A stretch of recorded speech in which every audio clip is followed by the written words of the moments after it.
Well, welcome to Tea Time Spiritual Conversations for, with, and about women. I'm your host, Twanna Henderson, and I want to remind you to take a moment and like this podcast and share it with your friends and other women in your life. Well, I'm so excited about today's guest. We have with us today Jason Allison. Jason Allison is the spiritual formation pastor at Press Church in Columbus, Ohio. He also serves as the director of church strengthening for Converge Mid Atlantic, as well as a Vision Day consultant for 95 Network. As a pastor who has served churches of 45 attendees to 2,500 attendees, Jason finds fulfillment in helping pastors and churches clarify their mission and vision within their unique cultural context. Having led a church through two mergers to a multi site context, Jason understands the complexity of ministry and loves helping leaders navigate today's challenges. His work with Converge Mid Atlantic involves training and deploying coaches, as well as helping churches and pastors through crises and transitions. This summer, Jason is launching a new podcast called the Church Talk Podcast with co host Rob Patterson. Jason's been married to Kristen for 27 years and is the father to two adult children. And amazingly, he is also a grandfather of two. Jason, welcome to Tea Time. Oh, thank you so much. It's an honor to be here. Well, I'm glad to have you. And, your ministry background is very expansive. But in the interest of time, I really want to hone in on your training and coaching background. So just tell us how you got involved with training and deploying coaches. Well, the main way is several years ago, the district executive minister for the Mid Atlantic District asked if I'd be interested in being trained as a coach. He was putting together a group of people that he thought, oh, let's see what it would be like to train some coaches.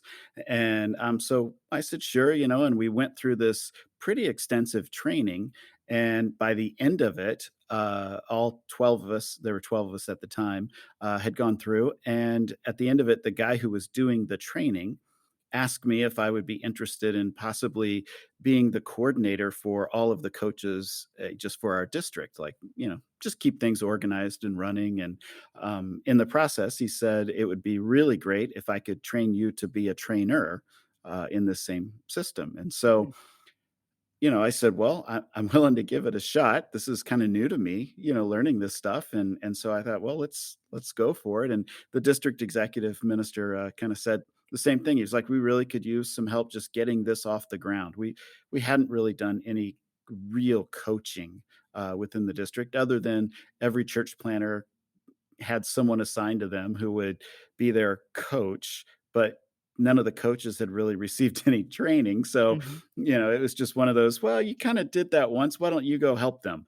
And that just wasn't a good way to do things. And so we said, well, let's try to put some structure to this. And so we did, and I ended up learning how to train. The next time we trained coaches, I trained with the guy who wrote all the material and was the one who was running the organization that trained these coaches. And then the third time around, I did the training while he watched.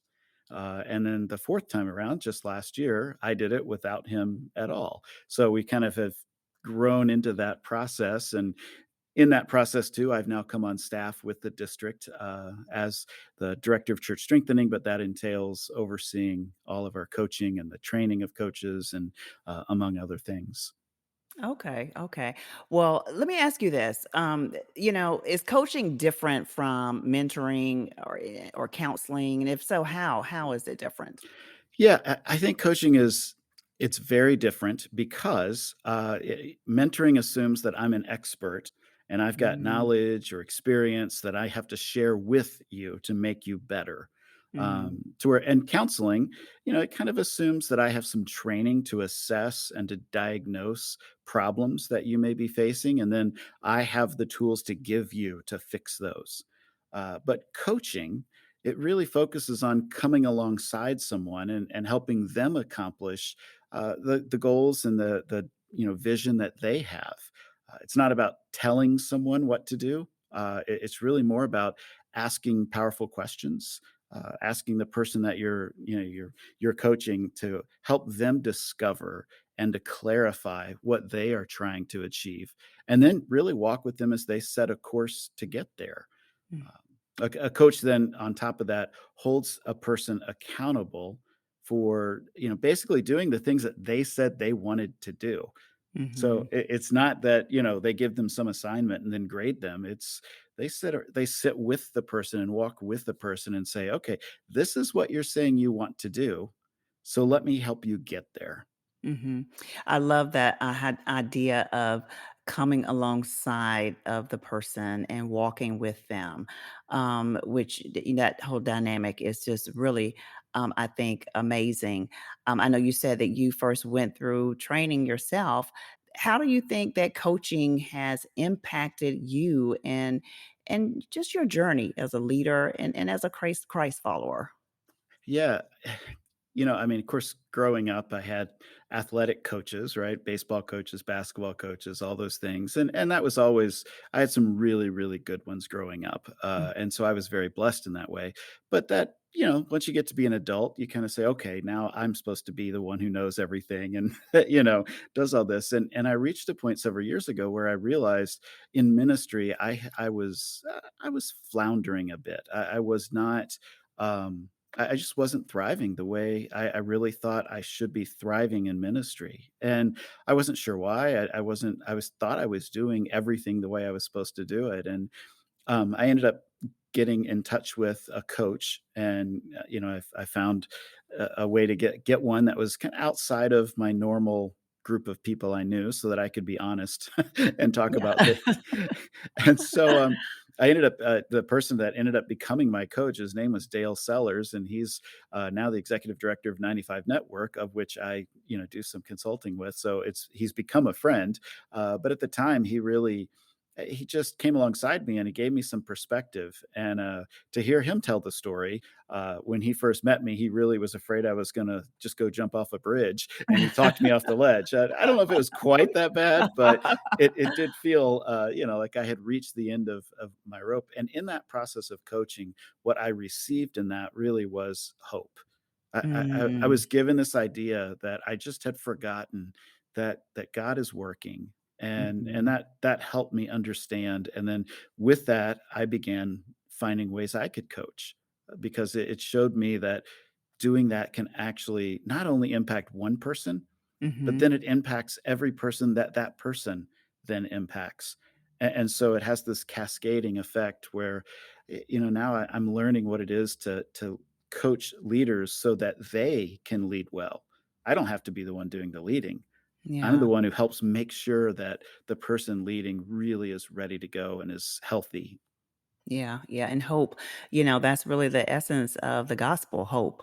You and I have had conversations about coaching and specifically the training of women coaches. In fact, Bridge Network will be partnering with you in the fall of this year for a coach training track for women leaders. For those listening who may be considering being a coach, tell us why anyone would want to be a coach. Well, I'll tell you right up front, not everyone should be a coach. Mm. There's some people who honestly, I don't care how much training they have, they really shouldn't be a coach. And oftentimes, it's the person who's really, really good at something, or is an expert at something, or has had tremendous success in one specific area. They can often make the worst coaches. And that sounds bad, but it's the people who really understand that I want to help other people achieve their God-given dreams. Mm, And those are the type people, when they really feel that call, that sense of urgency in their soul, that God really has wired me and has shaped me and has given me a personality that is such that I can really help other people move forward in their God-given dreams, then that's the type person that needs to think about coaching. And, why would you do that? Well, you would do it because it's just clear that that's the way God wired you. And as you learn to be a coach, as you learn some of the skills that it takes, because it's not just a gifting, there are skills that mm, anyone can learn mhm, to coach. You begin to really understand what it means to listen to another person, to mhm, to to begin to understand how to ask very powerful questions that are often simple, but being able to ask them and then just be quiet and listen and be fully present with that person. I found that it's actually impacted every other relationship in my life. I think I'm a better husband because I've learned some of these skills in coaching. I know I'm a better father. I'm a better pastor because I've Mm. learned these things. So, I mean, if you have any desire at all to help other people achieve what they're trying to achieve, then coaching is something you should really consider. Yeah, and what I hear you saying is that, anyone who is called can be a coach. I mean, you don't have to be this major leader, hold this, certain position or, Mhm. have this expertise, but that you really feel this call and passion to come alongside, someone else, as you Yeah. said, which really opens it up to, anyone who fits into that category, which I believe is amazing. Now let me ask you this, why would anyone want to get a coach? Well, I'd say a coach helps you gain clarity and Mhm, clarity on what you're striving for, as well as then clarifying how you plan to get there. mhm, A coach isn't going to come in and give you a purpose. They're not going to give you a strategy. What they're going to do is help you clarify those goals, those ultimate visions that God has given you for achieving something, accomplishing something. And that can be anything from a ministry that you want to start or a ministry that you're taking over as you are leading it and developing it. It could be a family goal that you want to see happen within your family. It could be business oriented. There's just so many ways that it could go. So getting a coach simply is getting someone to help you clarify what it is you're trying to do, and then really hold you accountable to mhm. following through with the things that you're trying to do. That's the thing when I'm coaching someone like there's an executive pastor now that I'm coaching, and the biggest thing we do is I sit down and I say, okay, what are you trying to accomplish? And then I say, now what are you going to do to get there? And we just start working through that. And I say, well, do you think that's the best thing? Well, can you come up with something else that might work? We just lots of questions like that. I, Yeah, I don't I don't have the answers for him. I just want to start getting him asking the right questions. And so over the last year, as we've done that, it's been so amazing to watch him.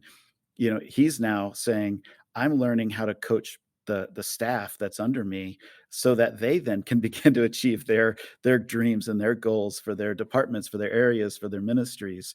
And so whenever you seek a coach, you are seeking someone that will hold you accountable to doing what God has called you to do. yeah, and the powerful questions, I think that's the piece that is so important to be trained to be able to ask those powerful questions. In your experience with training coaches, have you found, a difference in how you would train men and women coaches? Well, let me ask you this, Twana. You are the podcast host of this amazing podcast, and I don't know how many men that you have interviewed on the podcast, but do you ask questions differently, or do you handle the interview differently if it's a man or a woman on the other side of it? Touche. No, I do not. No, I do not. Exactly. I Yeah. didn't think you did, just knowing you as I do, you treat everybody pretty much the same, which is wonderful. Yeah, and honestly, the way we train coaches, it has nothing to do with if you're male or female, Mhm. any of that. It honestly, we train them in a way that hopefully their training will help them become coaches not only in ministry settings but in family settings, in business settings. One of the guys that I have coached a little bit in the past, he started his own mortgage brokerage business. It had Mhm. nothing to do with church.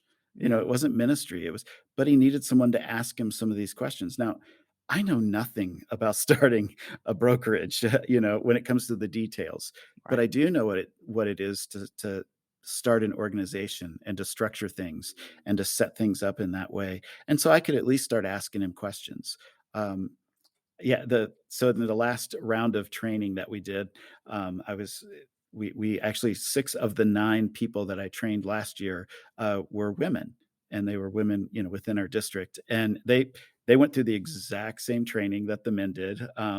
They all went through it together, but it was interesting because the way we do the training is we have, kind of group sessions where all of us are in a thing together, but then we'll go about 3 to 4 months where we just have what we call, coaching cohorts or Mm, triads, where there's 3 of us, in a Zoom meeting usually because they were from all over the East Coast, but it's just 3 at a time, and I had grouped them, the 3 women, 3 women, and 3 men into different, because I thought, "Well, let's at least see if how it goes." mhm, mhm, And, watching it was so funny because literally I would have a 10 o'clock triad meeting with, like, the group of men, and then I would have a 1 o'clock triad meeting with one of the groups of women. We would talk about the exact same material from the book and the workbook, and we'd talk about their experience that week coaching whoever, they were supposed to be coaching at the time, and it was completely different the way they would approach the topics, it was actually, I learned so much about coaching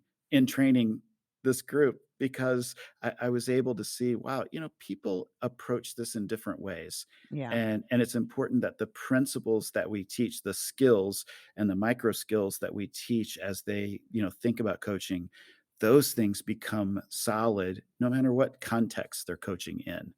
Yeah. Now, I know you said that you really need to be called, to coaching or have a passion for coaching because it's not for everybody. Are there qualities of a really good coach? Yeah, there really are, and I think more people have these than realize, but the main one is you have to truly want the person that you're coaching to be successful and to thrive, Mm, and I mean, you have to say, "I want them to just explode with success." And that attitude is the thing that you have to bring to the coaching relationship. You can't manufacture that. You have mm, to really train yourself to think that way. And for me, I really is about a year and a half, 2 years ago. I was working through a lot of stuff personally and with ministry, and just trying to get my life together, so to speak. mhm, And I started exploring what is my Simon Sinek uses the phrase, "What's your why?" Right, mhm. what's your why statement? And I really prayed through that for about 6 months, and I realized that my why statement, the thing that, gets me out of bed in the morning, is helping people achieve their God-given dreams, Yeah. and that's what pushes me, and that's really what a coach needs to have, that mindset of wanting that. Now, along with that, you gotta be able to listen. Mhm, You gotta be able to not fill every moment of silence with noise. Uh, mhm. and then you have to be able to ask powerful questions, but that's a skill that you learn. Yeah. And so it's not so much a quality, but the willingness to learn it is. Yeah. So, Jason, what do you see as the most powerful aspect of a coaching relationship? The discovery listening and then the powerful questions, when those two work together well, when Mhm, the coach is really able to be fully present with the person and hear what's going on, something happens in mm, a person's spirit. But when we do these trainings, we do sections, and discovery listening is one of the sections. And within the triads, we do what I call micro coaching, or where I tell every person as they come to the triad meeting, I said, bring a coachable issue. We may or mhm, may not get to it, but we do that so that we can give them a chance to try out some of these skills. And it never fails. Men, women, old, young, it doesn't matter. During this time, when I actually put someone on the hot seat and they are being coached, and then one of the other people in the triad do the coaching, and all they're supposed to do is work on discovery listening. And mm, it's a 10-minute section. That's it. And inevitably there are tears by the end, because mm. a person that I say, "Why were you so moved by that?" And they said, "I've never really had someone listen to me at that depth." Wow. And Yeah. these are grown men and Mhm. women who are like, "I've never had someone listen like that."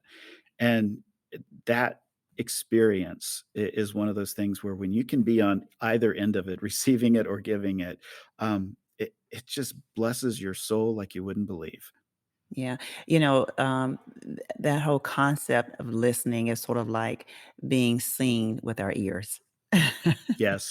Because we want to be seen, and it's like Yeah. with our ears.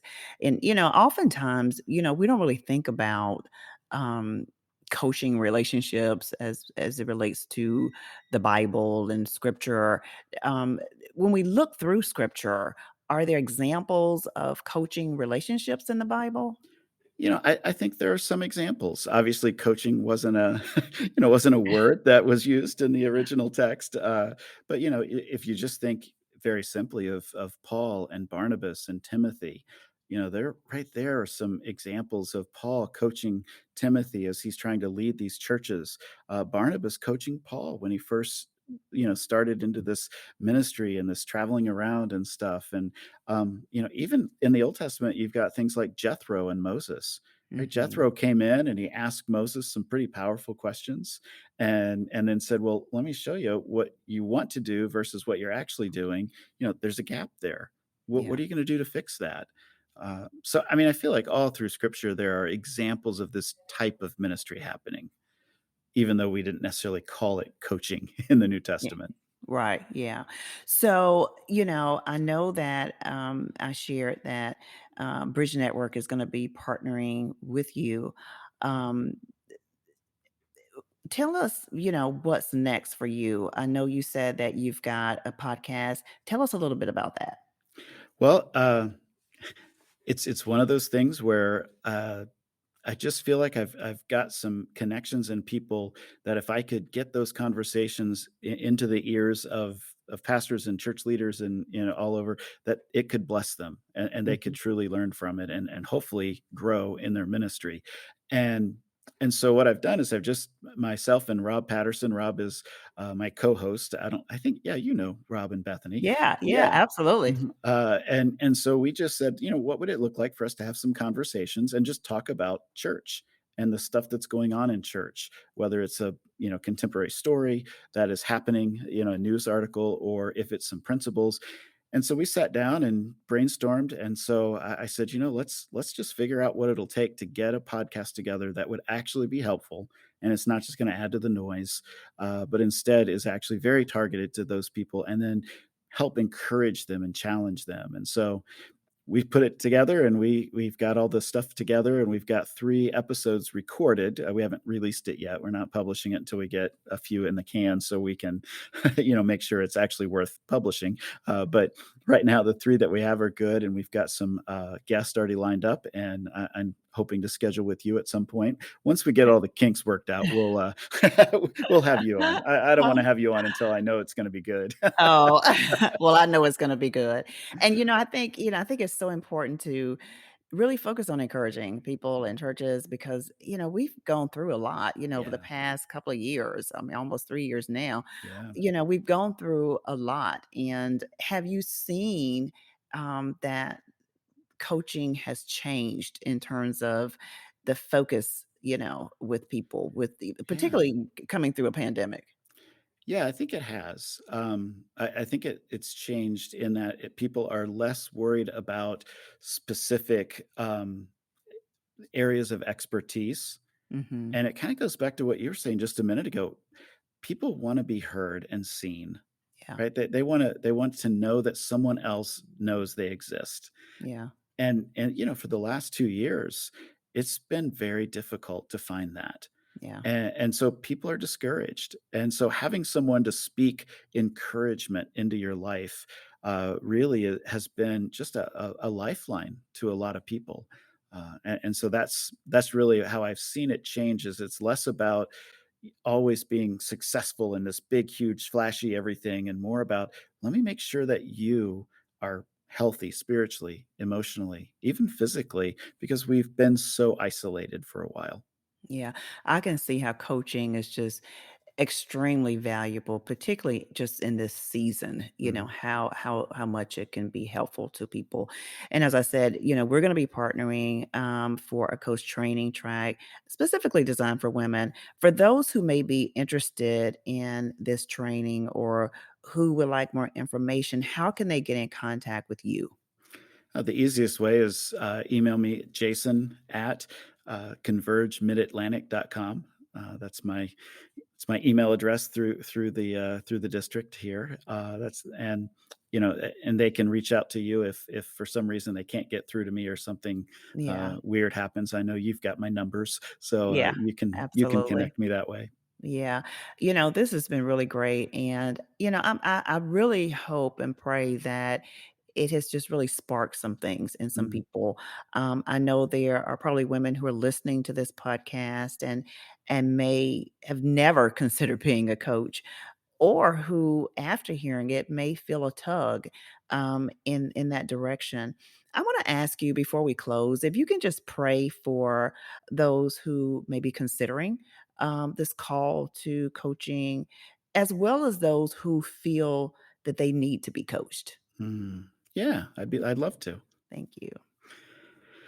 Oh, Father, I thank you for Twana and just the encouragement that she has been to me, not just in the past few months, but even over the years as I have seen her and the ministry that she does. It's just been so amazing to watch and encouraging.